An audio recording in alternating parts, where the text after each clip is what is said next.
Mohon ditunggu sebentar ya Pak Adi. Oh ya, boleh, Elizabeth.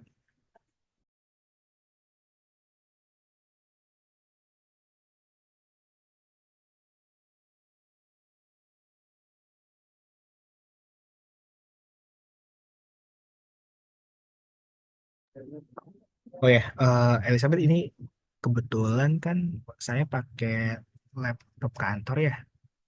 Cuman kameranya kayaknya lagi error. Kalau misalkan dibutuhkan nggak, saya perlu on cam gitu. Kalau misalnya perlu on cam, saya join di satu lagi di HP ya. Iya Pak, biar nanti Oke. di screenshot supaya ada lampiran dokumentasinya. Oh ya udah boleh. Ini coba saya join satu lagi ya pakai HP ya. Iya Pak.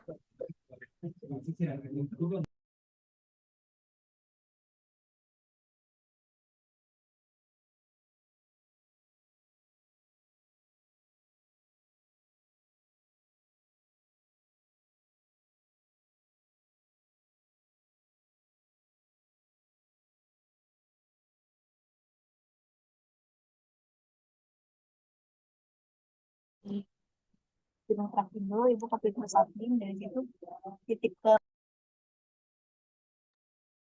Berarti saya screenshot untuk dokumentasinya sekarang aja ya Pak.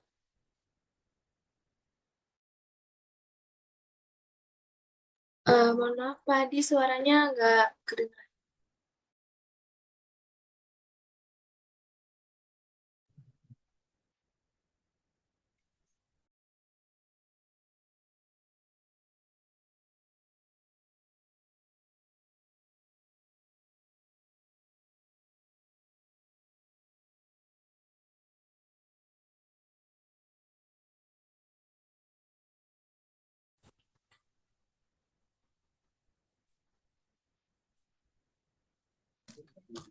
Sudah oke? Iya Pak, sudah. Oke. Eh, Baik, saya mulai ya Pak wawancaranya. Boleh, silakan. Eh, Sebelumnya, selamat siang Pak Adi, karena sudah mau berkenan. Saya mengucapkan terima kasih karena Pak Adi mau berkenan untuk meluangkan waktunya, bersedia jadi narasumber dari penelitian kelompok kami. Sebelumnya, saya juga izin memperkenalkan diri. Saya Elizabeth Panjaitan, berikut dengan anggota kelompok saya, yaitu Danila Krisdiana Lihitu dan Hafiz Firmansyah dari Universitas Singapura Bangsa Karawang. Oke. Eh, untuk wawancara hari ini, kami akan mengajukan pertanyaan ke Padi mengenai peranan good corporate governance di PT Cipta Krida Bahari. Dan sebelum untuk mulai sesi wawancaranya, kami mempersilahkan Padi untuk memperkenalkan diri terlebih dahulu dan memberitahu bekerja di posisi apa di perusahaan ini. Silakan. Oke, terima kasih Elizabeth. Oke, sebelumnya saya Adi Yuda Negara. Mungkin teman-teman bisa panggil saya Adi aja. Saya saat ini bekerja di PT Cipta Krida Bahari. Mungkin rekan-rekan atau teman-teman bisa apa ya, panggilan dari PT Cipta Krida Bahari itu CKB Logistik ya. Nah, di CKB Logistik sendiri posisi saya saat ini sebagai Corporate Communication Specialist gitu. Mungkin singkatnya seperti itu, Elizabeth. Kalau apa ya? Baik Pak, kita mulai sesi wawancaranya ya Pak. Boleh, boleh. Baik, untuk Oh ya, pertanyaan, sebelumnya Elizabeth, ya. mungkin boleh juga nih. Tadi kan saya perkenalkan diri ya, mungkin Elizabeth dan teman-teman memperkenalkan diri juga dari jurusan mana atau ya dari jurusan apa gitu ya di Unsika ya berarti ya Universitas Singapura Bangsa ya. Iya Pak, benar. Oke, Unsika dan ini mungkin terkait interviewnya nanti untuk atau diperuntukkan untuk mata kuliah apa atau untuk penelitian seperti apa kayak gitu sih Elizabeth ya. Baik, Pak. Mulai dari saya terlebih dahulu ya, Pak. Boleh. Perkenalkan, saya Elizabeth Panjaitan dari jurusan Akuntansi Universitas Singapura Bangsa Karawang. Dan penelitian ini memiliki tujuan memenuhi persyaratan penilaian dari salah satu mata kuliah Tata Kelola Organisasi di semester 5. Terima kasih. Oke, terima kasih Elizabeth. Berarti ini untuk matkul ya, semester 5 ya, Elizabeth ya? Iya, Pak. Oke, oke, oke. Boleh, silakan dilanjut, Elizabeth. Eh, Baik, untuk pertanyaan pertama, apakah ada pedoman atau kebijakan lain yang dibuat oleh perusahaan itu sendiri untuk memperkuat penerapan good corporate governance di PT Cipta Krida Bahari? Oke, berkaitan dengan GCG ya. Mungkin sebelum saya menjawab pertanyaan dari Elizabeth tadi, mungkin saya mau kasih gambaran singkat ya mengenai penerapan GCG ini dalam salah satu aspeknya itu ESG. Mungkin rekan-rekan semua di sini sudah familiar ya dengan ESG ya. ESG kan part of dari GCG. Nah, mungkin kalau yang masih belum familiar, mungkin boleh ditonton ya penerapan ESG dari CKB sendiri seperti apa. Mungkin coba saya share screen dulu ya, Elizabeth ya. Baik, Pak.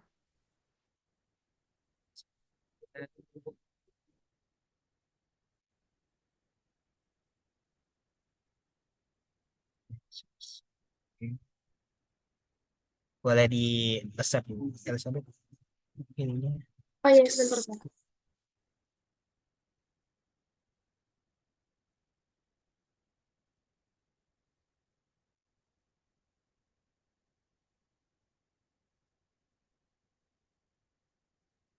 Sudah, Pak. Sudah ya?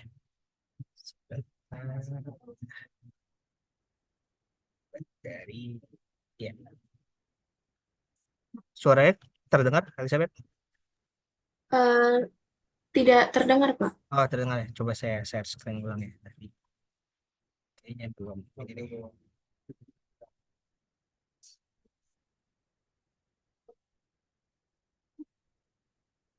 share sound.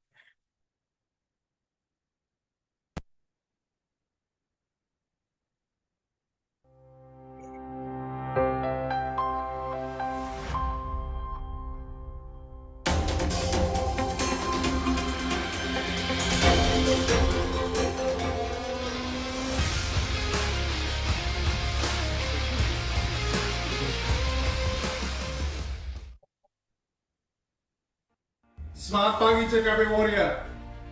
Sebagai perusahaan yang bergerak di sektor logistik dan transportasi, ESG atau Environmental, Social, and Governance merupakan topik penting yang tidak dapat diabaikan. ESG memberikan landasan yang kuat untuk perusahaan dalam menghadapi tantangan masa depan dan menciptakan dampak positif yang berkelanjutan dalam lingkup operasional, sosial, dan tata kelola perusahaan. Pertama, dari sisi lingkungan. Aktivitas transportasi, pengelolaan gudang, dan distribusi barang yang kita lakukan memiliki dampak signifikan kepada lingkungan. Untuk itu, CKB Group perlu memperhatikan keterlibatan dalam inisiatif ESG serta pengukuran emisi berkelanjutan untuk mengurangi emisi dengan target sebesar 2% setiap tahunnya. Strategi pengelolaan limbah yang baik dan pengurangan konsumsi energi dapat membantu mengurangi dampak negatif terhadap lingkungan. Kemudian dari sisi sosial, sebagai bagian dari grup besar, CKB Group memiliki tanggung jawab sosial untuk mendukung komunitas tempat kita beroperasi. Dengan berinvestasi dalam program sosial yang bertujuan untuk membantu pendidikan, kesehatan, dan kesejahteraan masyarakat sekitar, perusahaan dapat berperan aktif dalam meningkatkan kualitas hidup dan kesempatan bagi orang banyak. Sedangkan dari sisi tata kelola perusahaan, bila dijalankan dengan baik, akan menjadi fondasi untuk mencapai keberhasilan jangka panjang. CKB Group harus memastikan bahwa perusahaan beroperasi dengan integritas dan transparansi dalam semua tingkatan organisasi. Prinsip-prinsip tata kelola yang baik akan meningkatkan kepercayaan dari para pemangku kepentingan, termasuk pelanggan, karyawan, investor, dan pihak berkepentingan lainnya. Kepatuhan terhadap peraturan dan standar etika akan memperkuat reputasi CKB Group sebagai perusahaan yang dapat diandalkan dan bertanggung jawab. Saat ini CKB Group telah melakukan beberapa inisiatif ESG di lingkungan operasional perusahaan. Pertama, atap skylight. CKB Group telah mengadopsi atap skylight di gudang-gudangnya. Skylight adalah atap transparan yang memungkinkan sinar matahari masuk ke dalam gudang, mengurangi ketergantungan pada penerangan listrik. Dengan mengoptimalkan pemanfaatan cahaya alami, kita dapat mengurangi konsumsi energi, menghemat biaya operasional, dan berkontribusi pada pengurangan emisi karbon. Kedua, electric forklift. Beberapa unit forklift dan bridge truck CKW sudah bermesin listrik. Forklift listrik beroperasi tanpa emisi gas buang dan kebisingan yang tinggi, mengurangi polusi udara dan suara, serta meningkatkan kualitas udara di area operasional.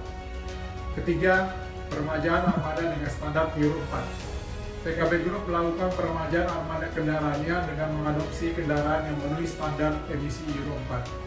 Standar emisi Euro 4 lebih ketat dan membatasi emisi polutan dari kendaraan, sehingga membantu mengurangi kontribusi perusahaan terhadap polusi udara dan perubahan iklim. Keempat, penggunaan biodiesel. CKB Group menggunakan biodiesel sebagai bahan bakar untuk armada kendaraannya. Biodiesel adalah bahan bakar yang ramah lingkungan. Penggunaannya akan membantu mengurangi emisi gas rumah kaca dan meminimalkan dampak negatif pada kualitas udara. Kelima, instalasi penampungan air hujan. CKB Group telah memasang instalasi penampungan air hujan di sejumlah fasilitas. Dengan demikian, perusahaan dapat mengurangi ketergantungan pada air dari sumber alami dan menerapkan praktek konservasi air yang lebih berkelanjutan. Dan keenam, program CSR penanaman mangrove di Romo Kalisari, Surabaya. CKB Group juga berperan aktif dalam program Corporate Social Responsibility atau CSR dengan menginisiasi kegiatan penanaman mangrove di kawasan Romo Kalisari, Surabaya. Program ini bertujuan untuk mendukung konservasi lingkungan, mengembalikan ekosistem mangrove yang hilang, serta melibatkan masyarakat lokal dalam upaya konservasi dan perlindungan lingkungan. Tentu saja perjalanan menuju kesadaran ESG tidak bisa kita tempuh sendirian. Saat ini CKB Group telah menunjuk konsultan survei Indonesia (PTSI) sebagai mitra dalam upaya mereview penghitungan emisi dan menyusun roadmap menuju net zero emission. Ini merupakan langkah yang sangat positif dan strategis.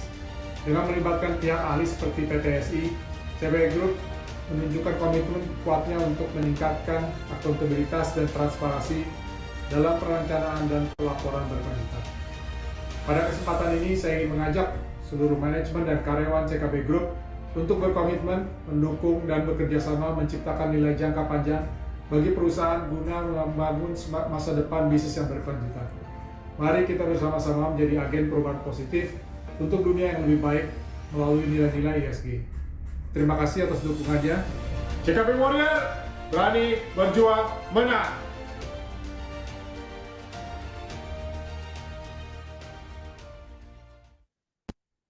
Ya, mungkin sekian dari videonya ya, Elizabeth. Tadi mungkin ya intinya kenapa saya tampilkan ya video mengenai ESG ke teman-teman semua, karena memang ESG itu kan part of dari GCG ya, penerapan ESG yang mana CKB sendiri itu sudah menerapkannya dan sudah apa ya mengikuti pedoman-pedoman yang ada lah. Jadi kayak penerapan ESG sendiri kita berharap itu bisa sustain atau berkelanjutan, nggak cuma hari ini, tapi manfaatnya bisa kita rasakan di kemudian hari kayak gitu, Elizabeth ya. Mungkin menanggapi pertanyaan yang tadi Elizabeth tanyakan mengenai pertanyaan nomor 1 ya, yang apakah CKB sudah menerapkan prinsip GCG ya, Elizabeth ya. Iya. Oke, untuk penerapannya sendiri sih pasti CKB sudah menerapkan prinsip-prinsip atau tata kelola perusahaan yang berlaku di Indonesia ya. Pada umumnya prinsipnya itu kan kalau GCG sendiri itu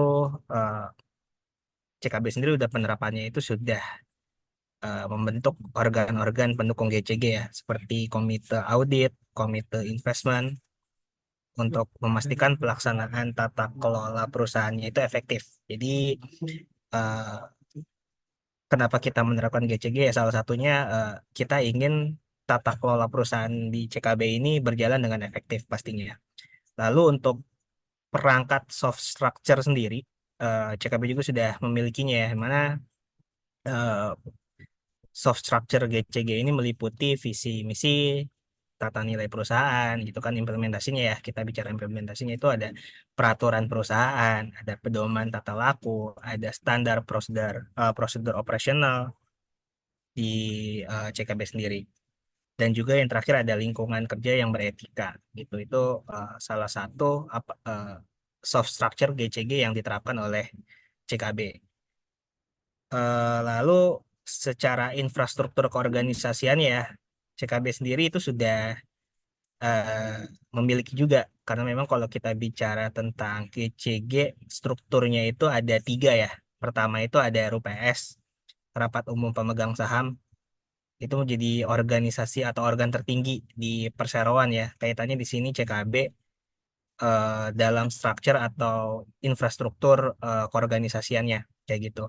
Lalu ada Dewan Direksi, yang mana fungsinya kan kalau Dewan Direksi itu bertanggung jawab penuh atas pengurusan perseroan ya. Lalu lanjut ada Dewan Komisaris gitu. Dewan Komisaris ya seperti sama-sama kita ketahui ya, komisaris itu fungsinya untuk pengawasan terhadap kinerja direksi dan perseroan secara keseluruhan kayak gitu. Eh, Lalu ya pastinya akan ada organ pendukung lainnya yang membantu Dewan Komisaris tadi ya, seperti Komite Audit dan Komite IDPP ya gitu. Lanjut eh terkait eh, kenapa sih CKB itu menerapkan GCG ya? Eh, CKB sendiri sudah menerapkan GCG dari aspek transparansi juga ya, dari pilar transparansi. Pastinya kan kalau prinsipnya transparansi, kita itu sebagai perseroan ya ingin menjamin ketersediaan informasi yang jelas, terbuka dan akurat bagi pemegang saham kita ya, dan pemangku kepentingan lainnya atau stakeholder, dengan tetap memperhatikan kerahasiaan informasi sesuai ketentuan perundang-undangan. Implementasinya seperti apa nih di aspek transparansi? Nah, perseroan kita nih ya, atau CKB sebagai perseroan itu menerapkan prinsip keterbukaan informasi dalam proses pengambilan keputusan dan pengungkapan informasi yang penting dan relevan. Contohnya kita punya website ya. Kalau misalkan teman-teman akses website CKB Logistik, bisa tuh di www.ckb.co.id. Di sana kita selalu terbuka mengenai laporan tahunan kita. Kita selalu upload. Jadi teman-teman semua nih di sini yang pengen tahu mengenai GCG, sebenarnya kalau secara apa ya, secara formal bisa nih teman-teman akses juga di websitenya CKB gitu, sudah terupload eh, laporan tahunan, laporan tahunan dari CKB. Atau karena CKB ini part of dari holding ya, dari ABM Investama. Jadi teman-teman kalau yang belum tahu, kita itu bagian dari keluarga besar grup ABM. Nah, grup ABM ini kan perusahaan terbuka ya, perusahaan TBK. Kalau perusahaan TBK pasti harus apa ya, mengupload ya laporan tahunannya di website. Nah, itu part of CKB itu ada juga di sana. Jadi teman-teman bisa akses, silahkan kalau mau akses ya, silahkan bisa di websitenya ABM. Di sana juga ABM sudah upload laporan tahunannya dan juga SR atau Sustainability Report ya, laporan keberlanjutannya. Tadi dari aspek transparansi, sekarang dari aspek akuntabilitas. Nah, CKB juga sudah menerapkan dari aspek akuntabilitas ya, eh, di mana Dewan Komisaris kita dan Dewan Direksi kita eh, harus bisa akuntabel, yang mana diimplementasikan dalam pertanggungjawaban kinerjanya di setiap rapat umum pemegang saham. Jadi untuk membuktikan akuntabilitas itu kita menyelenggarakan rapat umum pemegang saham, yang mana Dewan Komisaris dan Dewan Direksi mempertanggungjawabkan pilar akuntabilitasnya yang tadi saya sebutkan. Seperti itu. Lalu pilar selanjutnya ada pilar pertanggungjawaban ya. Eh, Prinsipnya kalau misalkan pilar pertanggungjawaban, kalau di CKB sendiri kita bukan hanya bertanggung jawab sosial saja atau TJS ya, tanggung jawab sosial ya. Kalau misalkan kalian baca di annual report ada namanya bab tanggung jawab sosial, tapi kita juga ingin tanggung jawab kita ini berkelanjutan juga atau sustain. Implementasinya seperti apa? Implementasinya itu kita perseroan itu selalu secara profesional ya, sesuai dengan anggaran dasar dan peraturan yang berlaku. Perseroan melaksanakan program CSR setiap tahunnya, yang mana CSR yang kita lakukan ini tadi sudah ke spoiler tuh ya di video. Kita ada menanam mangrove, kita ada peduli stunting ya dengan memberikan paket makanan bergizi, dan itu nggak cuma one hit atau satu kali kita nanam mangrove nih udah nih kita nggak lanjutin lagi. Itu ada keberlanjutannya, di mana mangrove itu kita tanam terus kita memberdayakan masyarakat sekitar atau nelayan sekitar untuk merawat mangrove. Jadi dari segi ekonominya si masyarakat pun mendapatkan apa ya, dampak atau manfaatnya gitu ya. Terus dari segi keberlanjutan lingkungannya, mangrove manfaatnya banyak sekali ya. Tadi yang namanya mangrove itu bisa apa bagus untuk ekologi flora di sekitar, baik itu sebagai rumah dari ikan-ikan, rumah dari kepiting dan udang gitu ya. Dan tentu kalau misalkan mangrove-nya bagus, nelayan pun otomatis itu akan ada impact-nya bagi nelayan ya. Tangkapan ikan pun akan semakin banyak, tangkapan udang, kepiting, dan lain-lain seperti itu, teman-teman. Jadi aspek pertanggungjawaban pun tidak luput dari CKB dalam penerapan GCG-nya seperti itu. Lalu ada aspek aspek eh, kemandirian ya. Tadi kan pertanyaannya ada kemandirian ya. Kalau aspek kemandirian sendiri itu implementasinya seperti apa? Jadi pengambilan keputusan perseroan itu dilakukan secara objektif berdasarkan keputusan organisasi yang relevan. Perseroan juga menjamin perlindungan hak pemangku kepentingan dengan selalu mematuhi perjanjian yang ada. Karena memang kita ini perseroan, CKB ini perseroan, di mana di dalamnya ada unsur-unsur pihak yang berkepentingan, baik pemegang saham dan organisasi lainnya. Jadi kita selalu eh, comply ya dengan mematuhi perjanjian atau peraturan yang ada seperti itu. Oke, mungkin singkatnya seperti itu. Elizabeth, ada pertanyaan lagi atau ingin ada yang ditanyakan? Baik, sebelumnya terima kasih Pak untuk jawabannya. Untuk pertanyaan selanjutnya akan dibacakan oleh teman saya. Oke, silakan. Baik, terima kasih untuk kesempatannya. Saya Danila, salah satu anggota tim dari Elizabeth, izin bertanya, apa dampak dari penerapan GCG sendiri pada PT Cipta Krida Bahari? Terima kasih. Oke, dampak ya. Eh, dampak sendiri itu pastinya penerapan GCG ini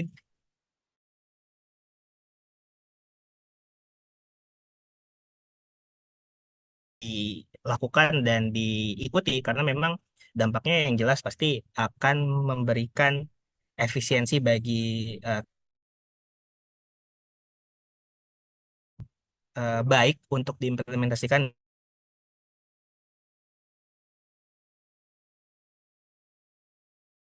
transparansi ya. Tadi kita menyelenggarakan rapat umum pemegang saham itu kan hal-hal yang pada prinsipnya sangat baik untuk eh,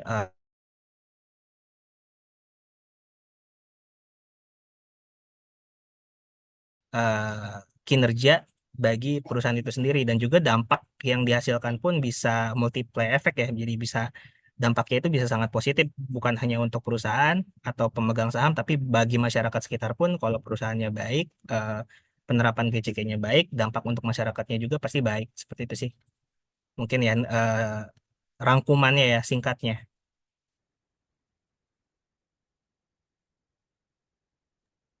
Baik, Bapak terima kasih untuk jawabannya. Sama mohon maaf Pak, tadi suaranya agak putus-putus. Oh, putus ya. Oke, tadi mungkin agak koneksinya nih. Mungkin ada yang ingin ditanyakan lagi? Untuk pertanyaan, ada 2 pertanyaan lagi Pak. Oke, Pertanyaan selanjutnya itu akan dibacakan oleh rekan saya juga. silakan. Terima kasih atas kesempatannya. Saya Hafiz, anggota tim Elizabeth. Izin bertanya, apabila salah satu prinsip GCG yang dijalankan pada perusahaan ini tidak diterapkan dengan baik, bagaimana perusahaan mengevaluasi dan memperbaiki praktik GCG-nya? Terima kasih sebelumnya. Oke, terima kasih Hafid ya.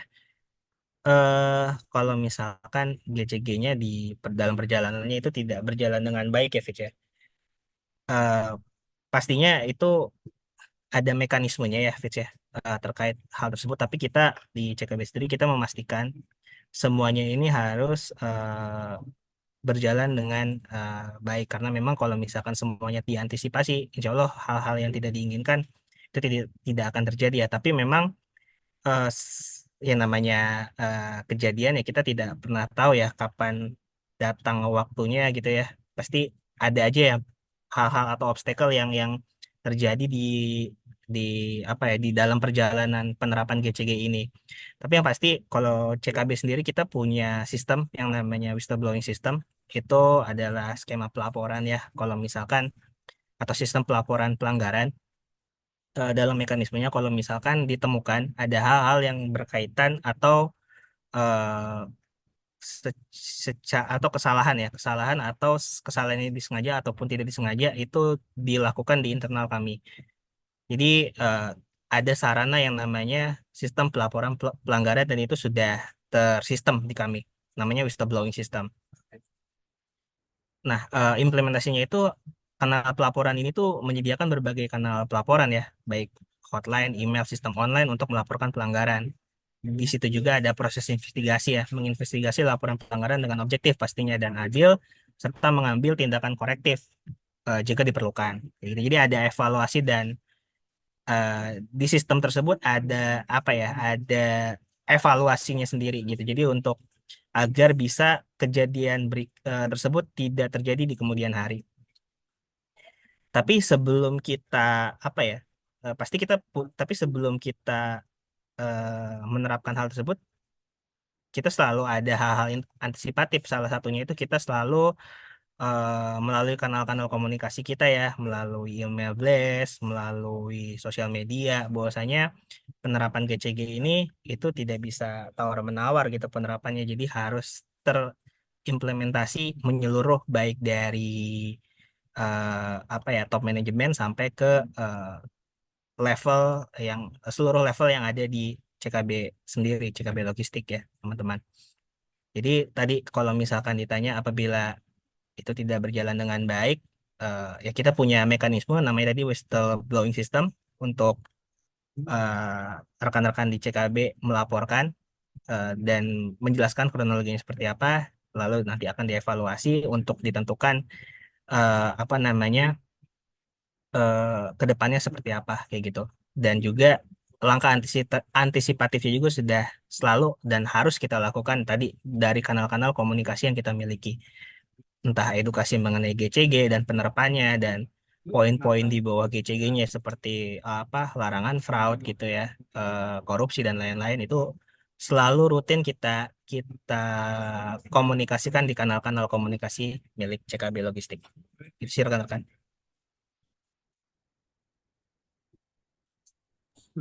Saya izin bertanya lagi ya Pak. Silakan, silakan. Kalau penerapan GCG di PT Cipta Krida Bahari ini seberapa penting sih Pak dilakukan? Terima kasih sebelumnya. Oke, mungkin kalau seberapa pentingnya, pasti sangat penting ya. Tadi kan kalau nggak salah di pertanyaan pertama ditanyakan ya, kenapa sih CKB menerapkan GCG? Ya pasti tadi outputnya, kalau semua prinsip atau pilar GCG kita laksanakan dengan baik, outputnya sendiri itu dampaknya bisa macam-macam ya. Tadi bisa kinerja kita bisa semakin efisien, dampak positifnya juga bisa dirasakan oleh CKB, stakeholder, dan masyarakat eh, di sekitar ataupun masyarakat luas, atau bahkan mungkin skop secara luasnya bisa dirasakan oleh nasional juga gitu ya, kalau penerapan GCG diimplementasikan secara baik oleh perusahaan gitu.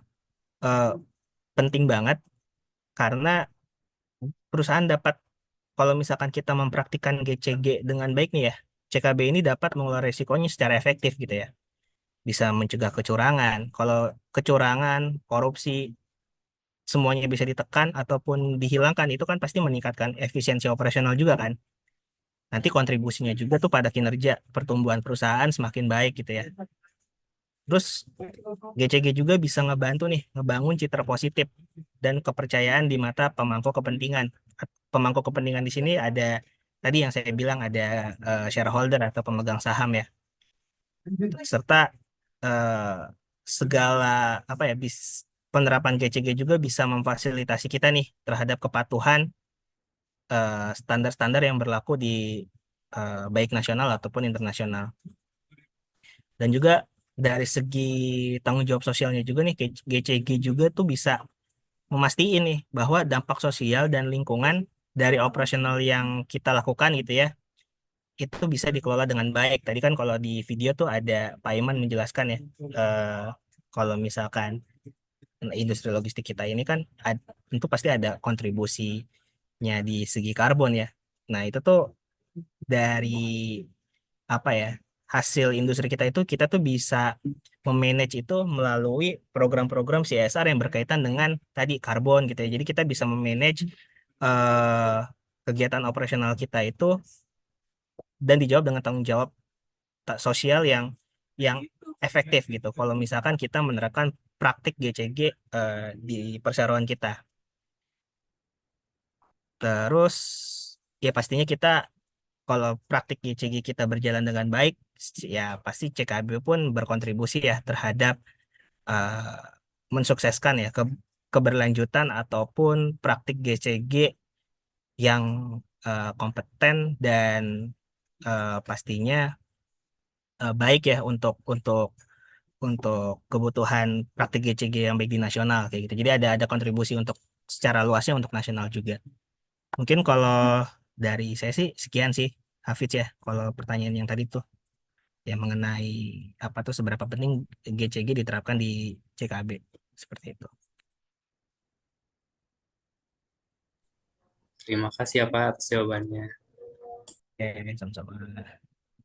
Eh, Baik, Pak Adi, karena sesi wawancaranya sudah selesai dan semua pertanyaan sudah terjawab, kami dari perwakilan mahasiswa Universitas Singapura Bangsa Karawang mengucapkan terima kasih kepada PT CKB sendiri dan juga kepada Pak Adi karena telah berkenan untuk meluangkan waktu dan memberikan kami kesempatan untuk memberikan pertanyaan seputar penerapan Good Corporate Governance di PT CKB.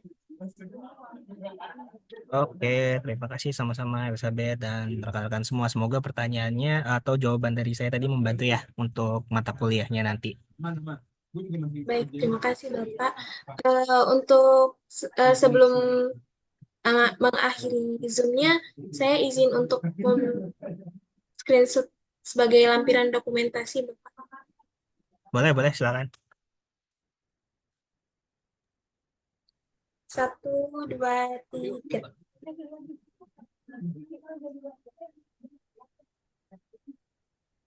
Sudah Bapak. Oke, Elizabeth. Sekali lagi Pak Adi. Ya, terima kasih ya rekan-rekan semua. Sukses selalu. Terima Terima kasih. kasih Pak. Ya.